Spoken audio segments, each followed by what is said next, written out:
Welcome back to ChannelFrederator. Today we're swinging into the heart of Brooklyn to uncover the secrets of a Spider-Man who has captured our hearts and minds in a whole new way. He's not Peter Parker, but he's every bit as heroic, relatable, and extraordinary. He's Miles Morales, the ultimate Spider-Man. So buckle up as we unravel 107 facts about this young hero who's making his mark in the Spider-Verse. Let's get started. Welcome to ChannelFrederator, the cartoon central of the internet. Before we begin, we publish new videos every week, so be sure to subscribe to our channel and ring the bell to get notified about our latest videos. And with that out of the way, let's get into the video. Number 1. The creation of Miles Morales was inspired by two significant events in American history. The first was the election of Barack Obama, the first African-American president of the United States in 2008. Number 2. This historic event sparked a conversation about representation and diversity in various aspects of American life, including comic books. Number 3. The second event was a social media campaign advocating for actor Donald Glover to play the role of Peter Parker in the 2010 reboot of the Spider-Man film. Number 4. The campaign gained a large following and even received support from Spider-Man co-creator Stan Lee. Number 5. The image of Donald Glover dressed in Spider-Man pajamas in an episode of the TV show Community caught the attention of comic book writer Brian Michael Bendis. This image inspired Bendis to create an African-American Spider-Man, leading to the birth of Miles Morales. Number 6. Comic book artist Sarah Pichelli also contributed to the creation of Miles Morales. Number 7. Donald Glover's influence on the creation of Miles Morales came full circle when he voiced the character during his initial appearance in the animated series Ultimate Spider-Man. Number 8. Glover also portrayed Miles' uncle, Aaron Davis, in the film Spider-Man Homecoming. Number 9. Interestingly enough, Glover also made a cameo appearance in Spider-Man Across the Spider-Verse. He played Aaron Davis as the Prowler caught in the Spider Society's multi-universal jail. So Miles got to look his inspiration right in the face. Number 10. Miles' first appearance was in August 2011's Ultimate Fallout number 4, and his backstory was revealed in September 2011's Ultimate Comics Spider-Man. Number 11. The character didn't achieve true mainstream popularity until Spider-Man PS4 and the Oscar-winning film Spider-Man Into the Spider-Verse. The reason for his lower profile was because Miles was exclusive to Ultimate Universe, which was an alternate reality to the mainstream comic book continuity that is Earth 616. Number 12. The number 42 appears twice in Miles' origin story. It's the lottery number that earns him a scholarship to the prestigious Brooklyn Visions Academy, and it's also the number on the back of the spider that bites him, giving him his powers. Number 13. While some fans speculated that this was a reference to Jackie Robinson, the first black Major League Baseball player whose uniform number was 42, Bendis clarified that it was a nod to The Hitchhiker's Guide to the Galaxy, where 42 is the answer to the ultimate question of life, the universe, and everything. The answer to the ultimate question of life, the universe, and everything is 42. Number 14. When Miles' powers first manifested, he was terrified that he was a mutant. This fear stems from the stigma associated with mutants in the Marvel Universe, who are often feared and discriminated against. Number 15. While Miles is currently a key figure in Marvel's Earth 616, it wasn't always that way. As some fans may know, Miles originally started out as a figure in the Ultimate Universe, a universe where Marvel's characters were given more grounded backstories. Number 16. Though he was just an average high school kid making his way through life, after a fateful encounter with a genetically modified spider and the death of his universe's Spider-Man, Miles felt that he had no choice but to pick up the mantle. Number 17. Miles may have picked up the mantle of Spider-Man, but just because he took on the mantle and wore the same and then a similar costume doesn't mean that he was the same old Spider-Man that fans were used to having around. Not only was Miles vastly different as a character, but his power set was also quite different. Number 18. For starters, Miles has the ability to activate a camouflage that hides his presence from enemies. Number 19. Alongside that, Miles also has an enhanced spider sense and bioelectric charges he could release, which he deemed his venom blasts. Number 20. Though Miles has a whole plethora of powers that the original Spider-Man never had, there is perhaps one that stands above the rest: immortality. Number 21. Though it has not been strictly confirmed or denied, it has been hinted that because Miles' body was altered by the Oz formula, he, in theory, has become immortal. Number 22. Miles' Venom Strike, one of his unique powers, manifests itself a few seconds after it's implemented. According to Bendis, the sensation of being hit by the Venom Strike is comparable to the feeling of being kicked in the testicles. Ouch. Number 23. He can also put out a Mega Venom Blast, which is able to knock back big groups of adversaries and can destroy ropes and chains. This does sort of wear him out though. Number 24. Miles can also put his Venom powers into a beam of sorts, kind of like a concussive laser. Number 25. Coolest of all, he has been known to make constructs out of bioelectricity. He was able to make a sword out of it and actually use it like an energy sword. Master Chief who? Number 26. The Peter Parker of Earth 616, the main continuity in the Marvel Universe, finds Miles' black and red costume cooler than his own. Which is your favorite? Number 27. The black and red costume was initially a Halloween costume that Miles modified. Number 28. Miles was just 13 years old when he became Spider-Man, making him one of the youngest superheroes in the Marvel Universe. By the time he was displaced to the main Marvel Universe, he was almost 17. Number 29. Like many teenagers, Miles has had his fair share of crushes. He's had feelings for Stature, Marvel Girl, and Miss Marvel, showing that even superheroes aren't immune to the complexities of teenage romance.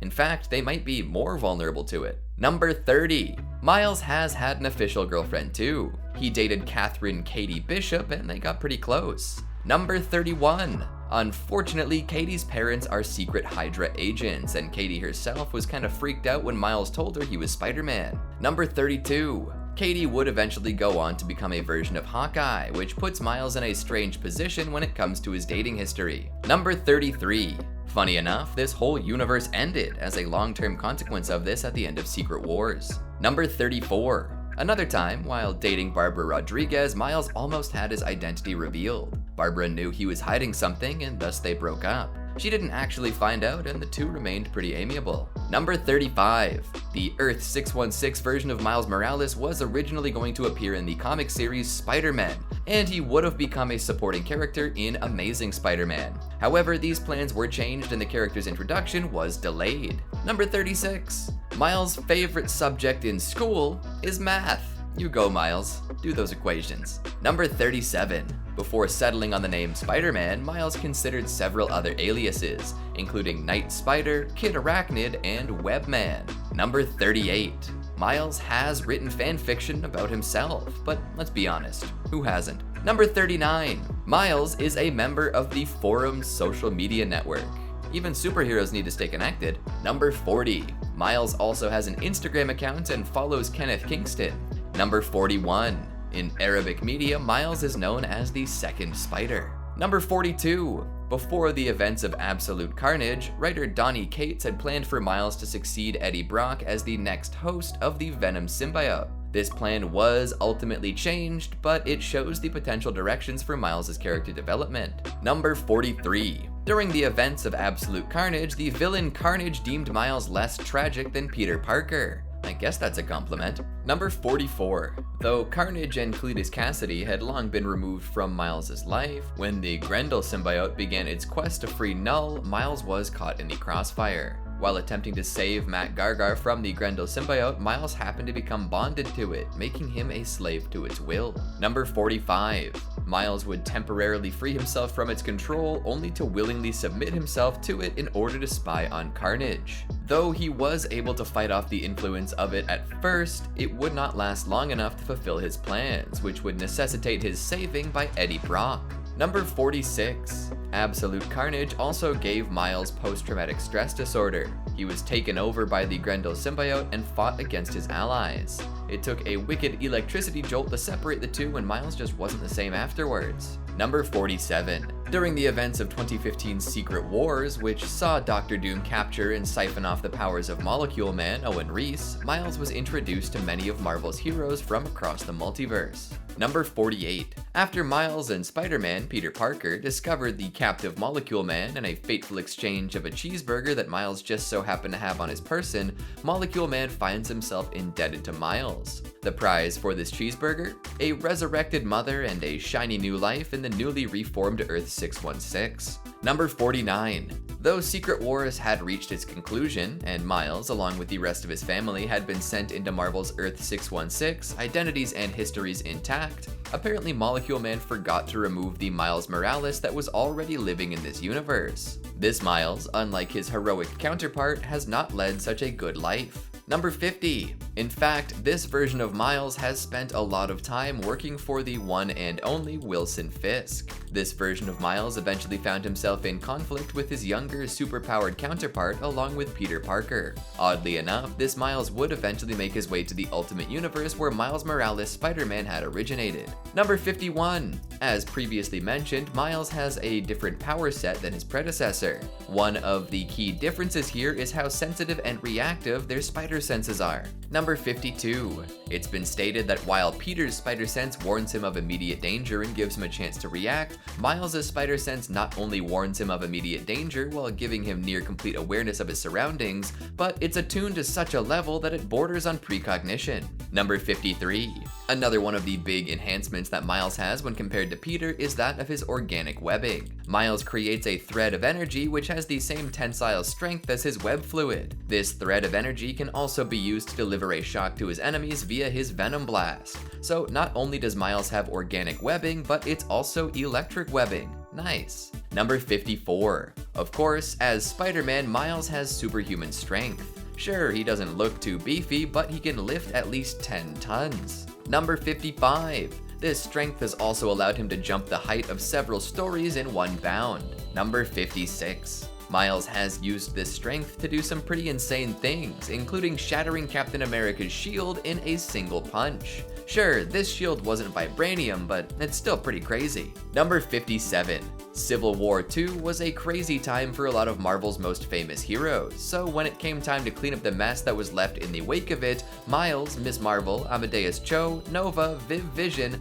and the time-displaced younger version of Cyclops decided to break away from the Avengers and create a team of their own. Number 58. Miles was the successor of the Ultimate Universe Peter Parker, who was killed off in the Death of Spider-Man arc.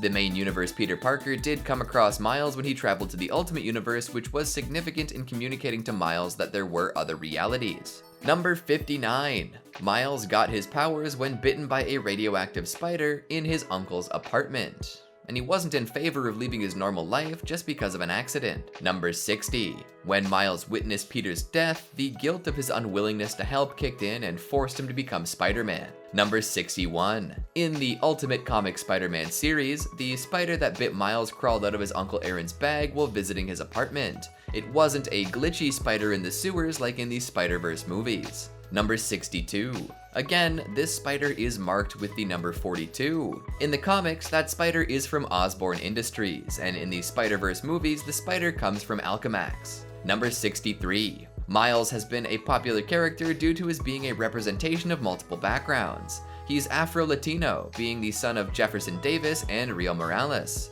This makes him one of the few biracial leading superheroes out there. It's also interesting to note that he isn't known as Miles Davis. Do you like jazz? Number 64. Miles carries his mother's surname as his own, although it's hard to ascertain why that is in the Spider-Man PS4 universe and in the Spider-Verse movies. The comics, however, showed a rather fragile relationship between Miles and his father, which led to him taking his mother's name. But the game universe had Jefferson as a great parent, and they do get along in the Spider-Verse movies. Number 65. In fact, in the comics, his dad full-out disowns him. He's a man of strict moral convictions after all, and can't have a vigilante son. Number 66. Eventually, Jefferson does feel bad about leaving, and the two do reunite.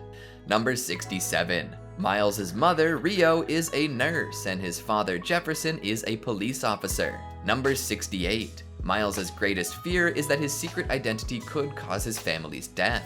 Number 69. Miles is multilingual. He speaks both English and Spanish, reflecting his multicultural background. Number 70. Spider-Man Into the Spider-Verse is extremely loosely based on the Spider-Verse comic book series that ran from November 2014 to 2015, which featured many different Spider-Man variations. Number 71. In Into the Spider-Verse, there are other Spideys alongside Miles, like Peter B. Parker, Gwen Stacy, Spider-Woman, Penny Parker, Spider-Man Noir, and Spider-Ham. Number 72. There's actually a Miles Morales version of Spider-Ham, extra cool suit and all. Number 73. Miles Morales is from Brooklyn and attends the Brooklyn Visions Academy, a boarding school. Number 74. Miles Morales is a big music fan. He's often seen listening to music in his downtime. His favorite genre is hip-hop, and he's seen listening to artists like Jaden Smith and Post Malone. Number 75. Miles Morales is not just a superhero, but also a student. He struggles to balance his life as a student and a superhero, often finding it hard to keep up with his schoolwork due to the responsibilities of being Spider-Man. Number 76. Miles' best friend is Genki Lee, who is one of the few people who know about his secret identity. Number 77. Genki often helps Miles in his adventures as Spider-Man, providing him with advice and assistance, and is often seen as his man in the chair. Number 78. Miles has a complicated relationship with his uncle, Aaron Davis, who is known as the Prowler. Despite his uncle's criminal activities, Miles cares for him and struggles with their conflicting lifestyles. Number 79. These conflicting lifestyles come to a head in the Spider-Verse movies. In the first movie, Miles finds out that his uncle is the Prowler, which results in the death of Aaron. Number 80. Miles had to hide the fact that he knew his uncle was a villain and publicly mourned with the rest of his family. Number 81. In Across the Spider-Verse, Aaron makes a comeback along with an alternate version of Miles. Number 82. Instead of Aaron being the Prowler in this universe, the alternate Miles is. Number 83. Alternate Miles grew up in a world without a Spider-Man, as the spider that bit the main Miles was supposed to remain in this universe. Number 84. Alternate Miles is also rocking long braids, a departure from the usually close-cropped haircut sported by Miles in the comics and previous movie. Number 85. Miles Morales has a fear of heights, which is ironic considering his abilities as a superhero. He gradually overcomes this fear as he gets more comfortable with his powers. Number 86. Miles Morales has also been a part of the Young Ultimates, a team of young superheroes in the Ultimate Universe. This team includes other young heroes like Kitty Pryde, Bombshell, and Cloak and Dagger. Number 87. Miles Morales has faced off against many iconic villains, including Venom, Green Goblin, and Rhino. He'll often go about defeating them in ways that Peter Parker might not. Number 88. He once fought against Mysterio in the 616 universe thanks to a rift in the timeline. He even teamed up with Nick Fury and S.H.I.E.L.D. Number 89. Miles has even tussled with Dr. Doom, who wanted to experiment on Miles. Number 90. Miles is known for his courage and determination. Despite his initial fears and doubts, he always rises to the occasion and does his best to protect the city. Number 91. Miles has a strong sense of responsibility, which is a key aspect of his character. He believes in doing the right thing and is willing to put himself at risk to help others. Number 92. Unsurprisingly, Miles is a skilled fighter. He's received training from Peter Parker and other experienced superheroes, which has helped him hone his combat skills. Number 93. Miles Morales has a unique relationship with Peter Parker. Despite being from different universes, they share a bond over their shared experiences as Spider-Man. Number 94. Miles has had to deal with the loss of loved ones, which has shaped his character. The death of his mother in the Ultimate Universe was a significant event that affected him deeply. Funny how all of that happened even before people knew about canon events. Or at least before they knew that canon events were called canon events. Number 95. Miles is a skilled gymnast. His agility combined with his superhuman abilities makes him a formidable opponent in combat. Number 96. Being able to leap like he does has also helped him with another type of travel, interdimensional travel. He was a participant in the Spider-Verse event, as we've already mentioned, which brought together all sorts of different spider people. Number 97. Additionally, he was a participant in the Spider-Geddon event. This saw the return of the Inheritors, a group of villains who feed on the life force of spider totems, being connected to the web of life and destiny. Number 98. Miles tends to get experimented on a lot. We already mentioned Dr. Doom, but he was also a subject of the Empire Unlimited experiment. This was conducted by Dr. Octopus, who sought to create an army of enhanced individuals. Number 99. There was another time where he was broken down by a being known as the Assessor. This sharply dressed figure was essentially all-powerful, giving Miles little chance to fight back. Number 100. The Assessor did find Miles to be particularly quick, as the being noted that he was faster than some of their attack drones. Number 101. Miles' speed comes from the fact that he's got the relative speed of a spider. Even the top tier of regular human athletes can't compete. Number 102. His body produces less fatigue toxins than the average human, so he can go for way longer. His stamina is unmatched. Number 103. Add in super durability and you've got one heck of a hero. Miles has been thrown through a brick wall with no apparent injuries. Number 104. Despite all of this, Miles has been a leader in his own right. Despite his young age, he's shown the ability to take charge and make important decisions when needed. Number 105. Miles can regenerate way faster than the average human. Number 106. There's no official documentation of Miles' birthday. I wonder what star sign he is. Number 107.